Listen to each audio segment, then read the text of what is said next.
Hello everyone, সুস্মিতার আবার একটা নতুন ব্লগে তোমাদের সবাইকে অনেক অনেক স্বাগত।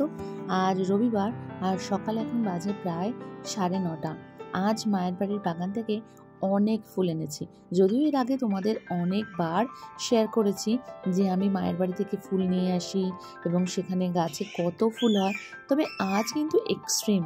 তোমরা দেখতেই পাচ্ছ দুটো ঝুড়ি একদম ভর্তি। সাদা জবা, লাল জবা, চন্দন জবা, ডবল চন্দন জবা, সাদা গোলাপ, লাল গোলাপ, গোলাপি গোলাপ, অজস্র নয়নতারা, বেল ফুল, সাদা ফুল, সঙ্গে একটা করবী ফুলও ছিল। তো স্নান টান সেরে আগে এই পুজো দেওয়ার পালাটা মিটিয়ে নিই, তারপরে একদম কোমর বেঁধে লেগে পড়তে হবে রান্নাঘরে, তাই না? আমাদের গৃহিণীদের যা কাজ। আর সেই পুজো টুজো দিয়ে রান্নায় লেগে পড়েছি। আজকে রান্না করব চিকেন স্টু আর চিকেন কষা, যেমন নর্মাল হয় সেরকম। তো সমস্ত জোগাড় যন্ত্র তো করা হয়ে গেছে। তোমরা হয়তো আমার আগের ব্লগগুলো দেখে বুঝতেই পেরেছো যে আমার মায়ের শরীরটা খারাপ, আর সেই জন্য এখন কদিন মাকে আমার কাছে এনে রেখেছি। তাই আজকে এই চিকেন স্টুটা মায়ের গাইড অনুযায়ী বানাবো। প্রথমেই কুকারে খানিকটা বাটার দিয়ে দিলাম, আর বাটারটা অনেকটা গরম হয়ে গেছে, দিয়ে দিলাম খানিক গরম মশলা ফোড়ন, একটা পেঁয়াজ কুচি আর একটা গোটা পেঁয়াজ সহ দুটো কাঁচা লঙ্কাও দিয়েছি, সঙ্গে দিয়েছি একটা শুকনো লঙ্কা।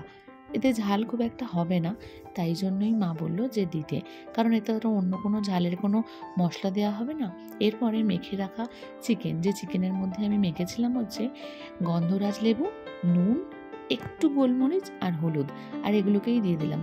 অনেকে স্টুতে হলুদ ব্যবহার করে না, কিন্তু আমার মা বলে যে না, আমি হলুদ ছাড়া খাই না, আর তুমিও হলুদ ছাড়া রান্না করো না, সেই জন্যই হলুদ দেওয়া। এতে আর আলাদা করে হলুদ দেবো না। চিকেনের গায়ে যে হলুদটা আছে তাতেই কালারটা একটু হলুদ হলুদ হয়ে যাবে আর কি, তাতে মায়েরও শান্তি আর আমারও। তো এখানে চিকেনটা দিয়ে পেঁয়াজটা দিয়ে ভালো করে খানিকক্ষণ নাড়বো। আর এদিকে দেখো আমার চিকেন কষা প্রায় 70% হয়ে এসছে। দুটোকেই একসঙ্গে করব। এদিকে তো এই চিকেন স্টুটার সিটি হলেই চিকেন স্টুটা হয়ে যাবে।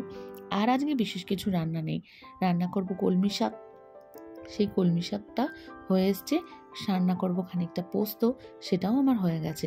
এরপর সব সবজি আর একটা গোটা টমেটো দিয়ে খানিকক্ষণ কিন্তু নেড়ে নেব, আর ওটাকে খানিকক্ষণ এরকমই ধরে ধরে ভাজবো, নাড়বো। আর এদিকে আমার ভেন্ডি আলু পোস্ত আর আমের চাটনি কিন্তু একদম ডান। সঙ্গে আমার জন্য আরেকটা এক্সট্রা কাজ দিয়ে গেল, আমার জন্য বানিয়ে দিয়ে গেল 1 গ্লাস ম্যাঙ্গো লস্যি। আমি দেখলাম রান্না করতে করতে 4টে আম নিয়ে গেল, তারপর মিক্সারে ভঁ ভঁ করে কী সব ঘোরালো। পরে জানলাম যে ওটা দই আর আম ছিল। আর তারপরে বলল যতটা চিনি খাবে ততটা চিনি দিয়ে নিজেরটা গুলে নাও। সত্যি কথা, চিনিটা আমি একটু কমই খাচ্ছি, কিন্তু এখানে আর লোভ সামলাতে পারলাম না, গুলে নিলাম ভালো করে। গুলে আর এটাকে ভালো করে রেডি করে নিলাম মাংস করতে করতে। এদিকে আমার টমেটো দেওয়া হয়ে গেছে, নুনটাও দিলাম, আর এতে আমি খানিকটা দেবো গোলমরিচের গুঁড়ো, দিয়ে কুকারটা জল দিয়ে আটকে নেব। যেহেতু আমি এই চিকেন স্টু এর মাংস আর সবজি কোনোটাই খাই না, শুধু জুসটা খেতে ভালোবাসি, তাই জলের পরিমাণটা আমি একটু বেশিই দিয়েছি। তোমরা চাইলে একটু কমও দিতে পারো। আর এদিকে আমার চিকেন একদম ডান। চিকেন কষা থেকে এত সুন্দর একটা গন্ধ বেরোচ্ছে।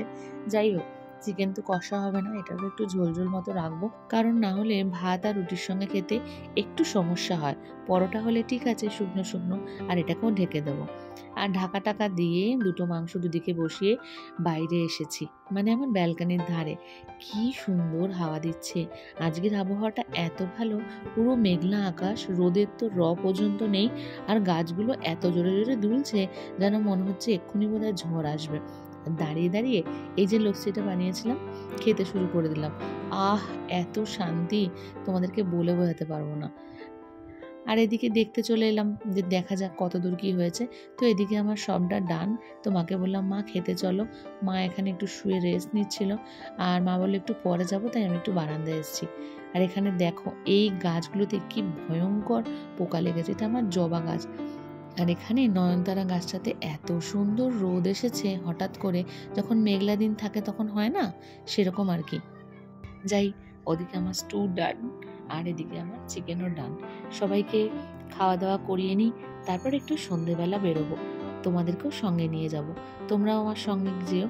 মা বললো চিকেন স্টুটা দিয়েও কিন্তু খুব ভালো ঘ্রাণ বেরোচ্ছে। যাক, শুনেও শান্তি। দুটো মাংসই যে আমি করতে পেরেছি একই সঙ্গে, এটা আমার নিজের কাছে নিজের পরীক্ষা। এখন বাজে প্রায় সন্ধে 7:30 আর চলে এসেছি আমাদেরই এলাকার একটা মলে। আমাদের বাড়ি থেকে খুব সামনে, মাত্র 5 মিনিটের দূরত্বে এই মলটি রয়েছে, যেই মলের নাম হলো রঙ্গলি মল। এটি বেলুড়ে অবস্থিত। আর এখানে আমরা মোটামুটি আমাদের পছন্দ মতো বেশিরভাগ জিনিসই ব্র্যান্ডেড পেয়ে যাই।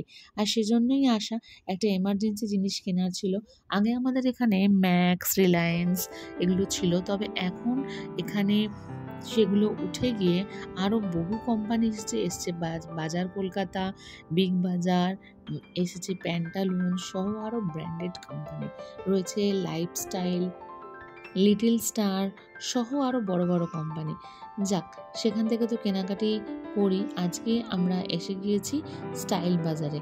আর স্টাইল বাজার থেকে আমার যা নেওয়ার ছিল সেটা আমার ইতিমধ্যে নেওয়া হয়ে গেছে, কিন্তু আমারটার বিলিং করা হয়ে গেছে। আমি একটা অন্য লাইনে দাঁড়িয়েছিলাম, আর ওরটার এখনও পছন্দ হয়নি।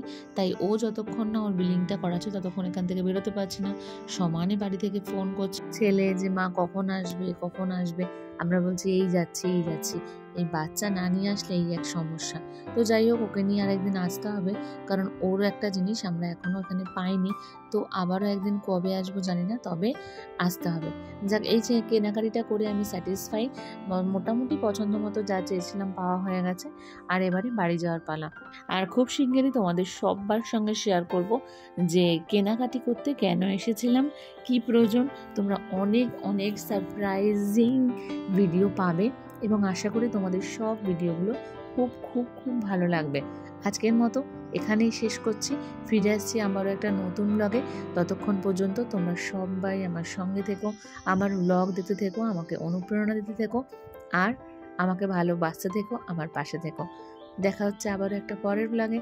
সবাই সুস্থ থেকো, ভালো থেকো, আনন্দ থেকো।